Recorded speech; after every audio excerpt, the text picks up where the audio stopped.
Welcome to our first of our reflections this Holy Week. The first reflection on hope comes from Romans chapter 12.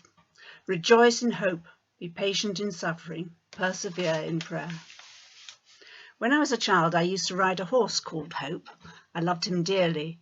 He was remarkably steady, and I always thought I must have been given him to ride because he was a safe number and he wouldn't throw me. I had total confidence and hope that he would look after me. His fellow horses were, needless to say, called Faith and Charity. Hope is the inseparable companion of faith and love, but I often feel that it is regarded as the poor relation in the triumvirate, and is perhaps the least understood and valued of the three.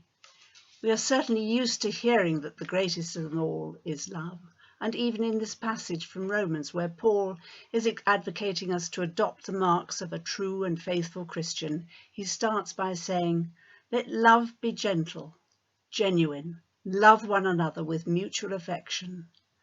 But in the very next breath, he exhorts us to adopt the marks of a true and faithful Christian and to rejoice in hope, be patient in suffering, persevere in prayer. If ever there has been a time when hope has been so important, it must be now, as we emerge from a pandemic in which death, the pain of isolation and lockdown and suffering has been all around us. And now, with an opportune time, what an opportune time it is to reflect on hope as we await in faith the passion of Jesus, his death and resurrection. During this Lent, I've been reading a book by the theologian Mark Oakley, reflecting on 40 of the poems of George Herbert. Herbert was born in 1593, a Welsh-born poet, orator and priest of the Church of England. The book is subtitled The Journey of the Soul, and halfway through Lent, I found a poem called Hope.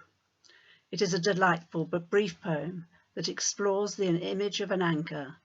It is the first gift that hope, who is a personification of Christ in this poem, gives to him. With its cruciform shape and with words from the letter to the Hebrews in mind, which we have read this Lent, he describes it as an anchor of the soul, both sure and steadfast. So with this beautiful image, we can hope and have total confidence and faith that God will bring us to a complete spiritual union with him.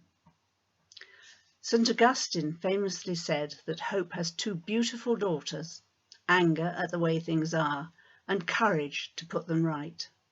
Both of them are brought into this world by the confidence, but not the certainty of hope. Martin Luther King never said, "I have a nightmare," even though he must have had many in his time. He said that he had a dream, and it was being motivated only by this hope that enabled him to help people reimagine the world and to pray for God's will to be done on earth as it is in heaven. Hope is a soul's strong but deep down unseen anchor. So as Paul exhorts us, and as we await the Triduum of Easter, let us be true and faithful Christians and rejoice in hope, be patient in suffering, persevere in prayer. Amen.